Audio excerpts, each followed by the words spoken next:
In Bold Profiles, we celebrate visionary entrepreneurs and bold leaders. In the first episode of Bold Profiles, we introduce Mr. Asad Shamim, founder and CEO of one of the top furniture brands in UK, Furniture in Fashion.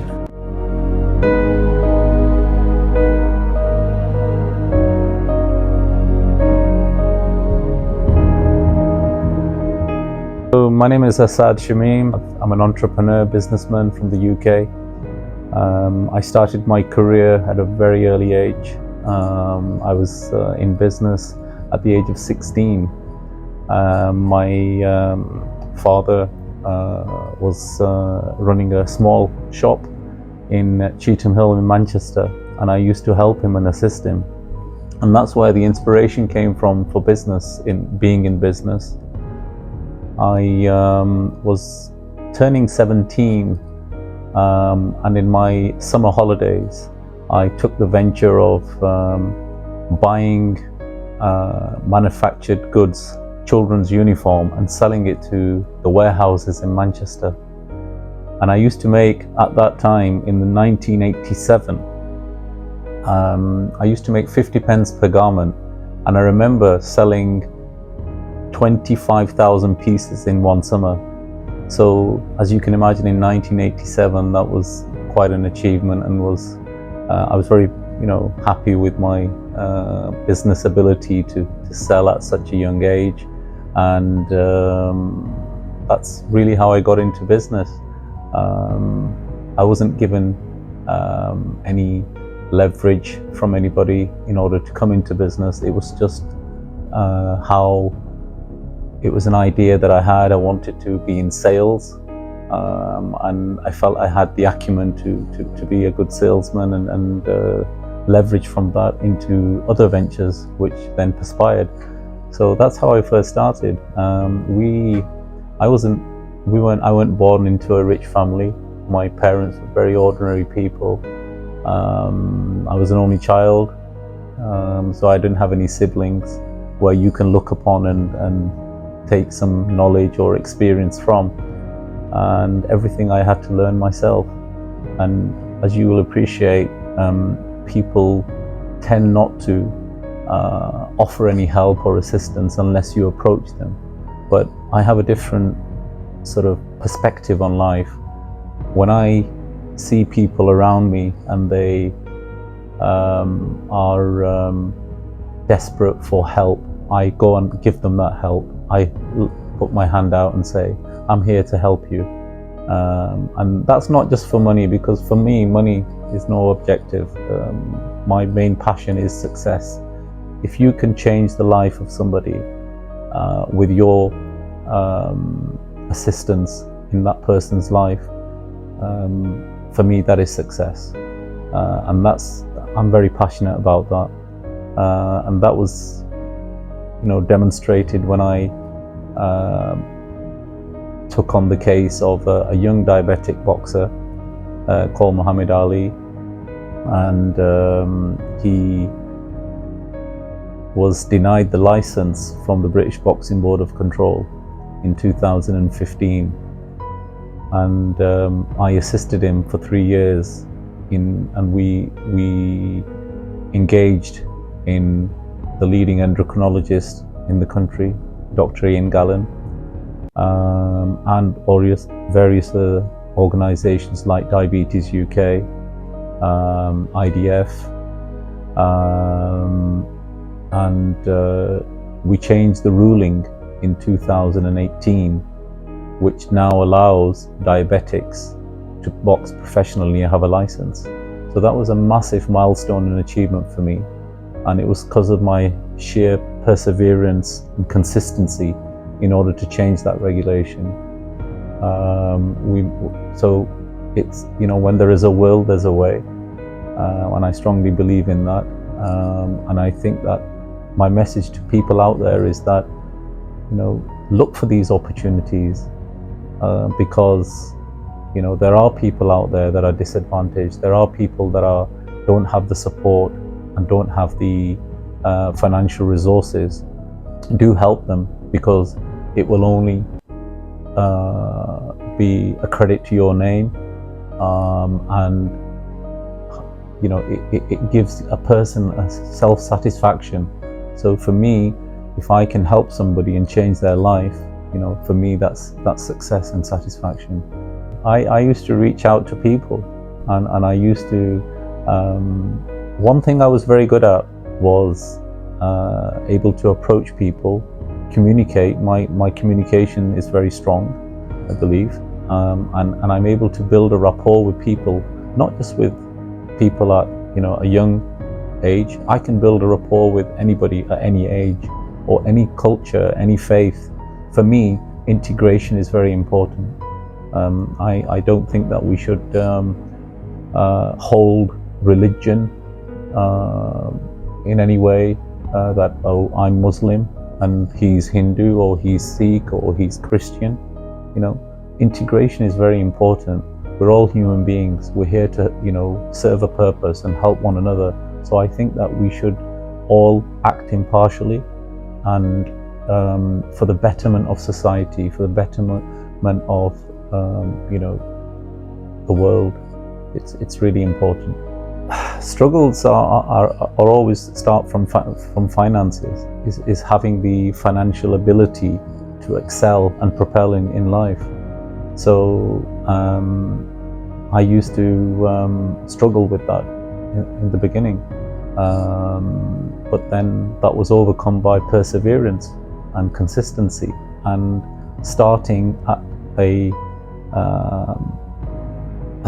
certain point, and just trying to find how I can get those resources, how I can utilize the resources that I have in order to build on that. So and luckily I found good people as well. So there are good people in life. It's not always doom and gloom. So you do tend to find, because if you're good yourself and you have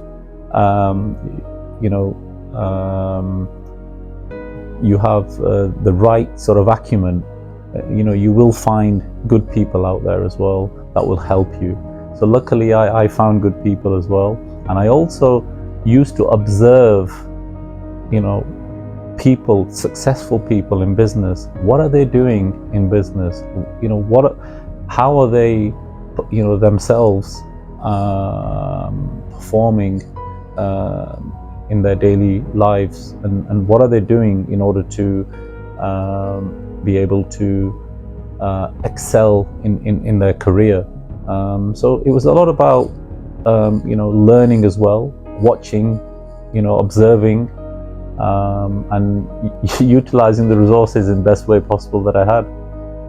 At a young age, my father set up a business importing footballs from abroad, and he lost a lot of money in that because he wasn't experienced.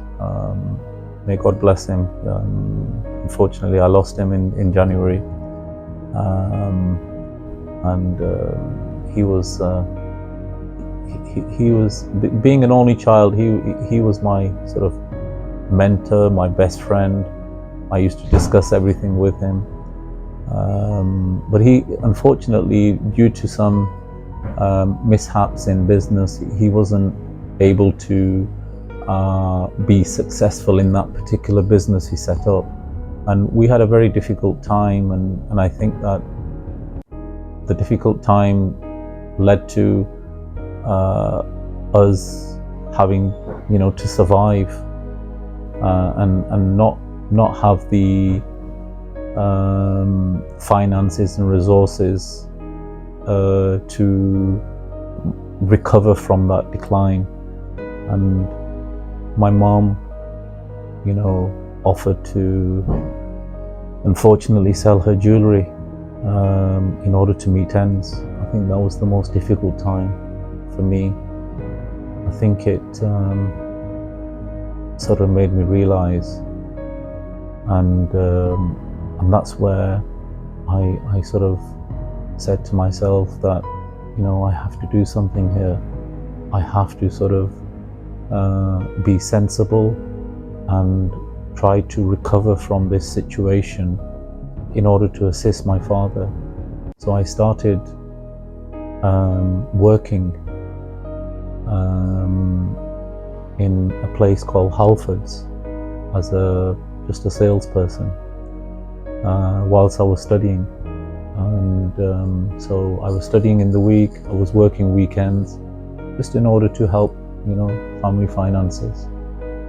And that's where the business ideas came by working. So, sometimes things work in a mysterious way. Sometimes they work for the betterment and benefit that had I not worked, I would have not ever thought about business. So, we had a difficult time. And I think that's where I got my motivation, inspiration, and that's how it all started. My father, I said the idea for the online business, we used to have a store which used to sell furniture, clothing, but this is going back in 2006, and I saw the way the market was changing and was transpiring, and I saw that the new ideology was, the concept of shopping online. It was starting in the US and it was slowly filtering to the rest of the world. And I said to my father, I'm thinking that there's not many people selling furniture online, and I think that, I really am confident that this may work, is start selling furniture online. Because one, you're not just selling in one place, you're actually operating across the whole of the UK. So people can see your products online all over the UK. And he said to me, I don't think this is a good idea. I think you will fail miserably, because people want to come and touch and feel furniture. They want to physically see it, and they want to sort of check what they are buying. So bulky goods, if they're parting with a large amount of money, they will want to come and physically see it. And I said, I kept quiet, and because I didn't want to be disrespectful to my father. I have very much regard for him. I always have done all my life for my parents. They are the most important people in my life, always been. And my mom is still with me, God bless her, although she's not very well these days, having lost my father only 4 months ago. So she's not in the best of health at the moment. But I went on to start the online business in 2007, in January of 2007, and it just transpired to be a very successful business. It went from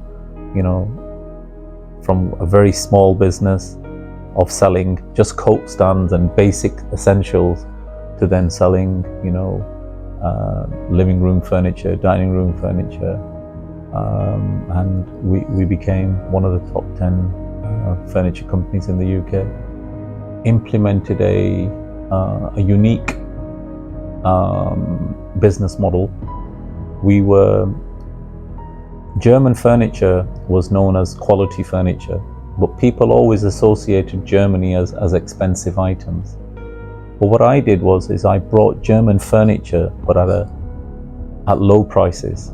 So that's where the difference was, that I changed the concept and the mindset of the consumers in having quality furniture but at very affordable pricing, and worked with the manufacturers in Germany in order to produce furniture that was affordable and of good quality.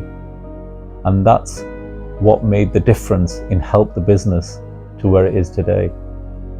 And since then we shifted away from the German suppliers, and all our furniture is now being made in the Far East, in China. So we have an office in Xiamen where we procure all the products, what sort of makes our furniture. So everything is done through our China office. Everything is produced there, and we produce high volumes of furniture in all the different sectors of furniture, living room, bedroom, dining room, of high quality and affordable pricing. That's always been my model, is to give the consumer quality furniture at affordable pricing.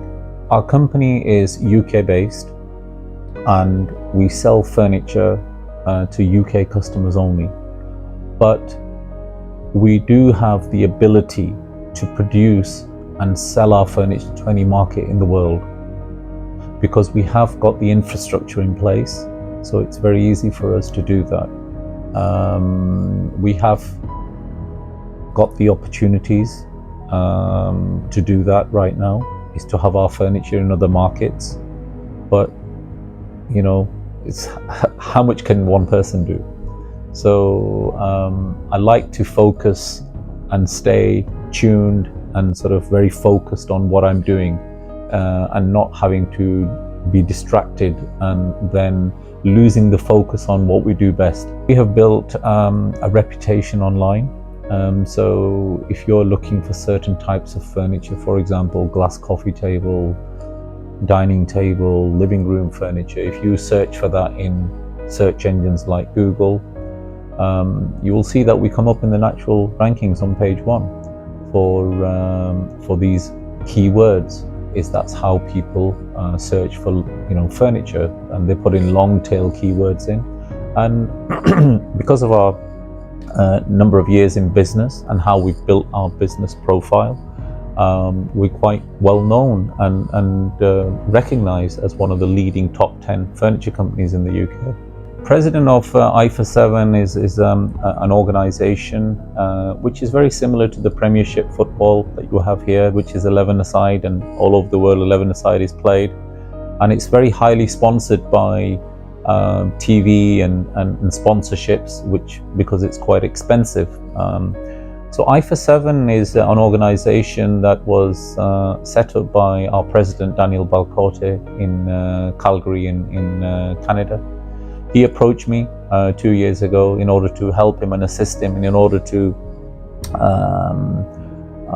have 7-a-side football. This is 7-a-side, and the objective of this organization is that those people who are talented out there and they don't get the opportunity to play in 11-a-side football at professional level, we want to offer this platform and given this platform to them to showcase their skills on a 7-a-side, which is a lot more fast-paced football.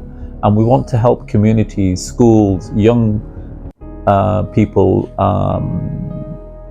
that are disadvantaged to excel on this platform and provide a platform that's easily accessible to them, and it easily recognizes talent out there.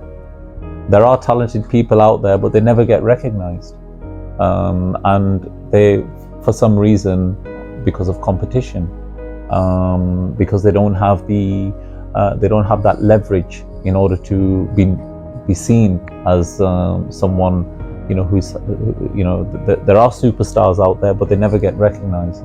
So we have got this IFA 7 platform, which will recognize those people, will be fair and equal to all of the people out there, and give them the ability to showcase and hopefully become successful in their careers. My initial start with sports was with the boxing. When I won the license for Muhammad Ali in 2018, which was the biggest challenge, and it was a remarkable experience and also an achievement, because nobody had previously challenged the British Boxing Board of Control. So I had to work hard, I had to dedicate my time and put all the effort in to change that ruling of 1929, which never allowed diabetics to box professionally. So in 2018, we turned a massive, leaf by winning the license for Muhammad Ali, who is a type 1 diabetic but boxes professionally with a license. think that it was just through my business connections in the UAE. I work with various government entities. I work with China government entities. I work with Lebanese. I work with Jordan government entities, Pakistan, and I think it was just a combination of those connections, and I was introduced by a very dear friend of mine who's a banker in Dubai to the Sheikh's office, and my role there is very unique. I sit on the board as an advisor, bringing investment into the UAE, helping businesses that want to set up in the UAE with licensing, with any issues they have in terms of setup, obtaining the relevant licenses to operate their businesses in the UAE. So it's something I really enjoy, and I've brought a lot of investment, millions, multi-millions into Dubai, into the UAE, and also we are trying to set up the IFA 7 as well in the UAE as well, where we feel that we can definitely leverage from that, because Dubai now is the center hub for business. I think there needs to be a change in government policy in order for current businesses to survive, and for new businesses to enter into the market. So the government seriously needs to consider a revision of its policies, because right now we've been in business a very long time, for over 30 years. But for any new business, the incentives are not there.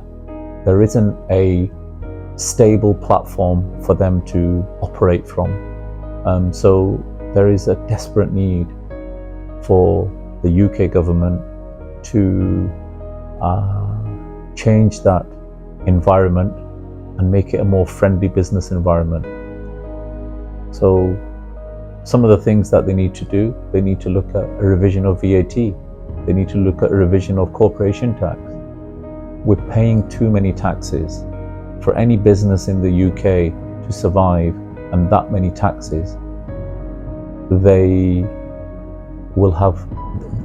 basically will want to move out of here and go somewhere like Dubai, where there is a tax saving. There are many advantages, and that's why we're seeing a massive flux of people leaving the UK.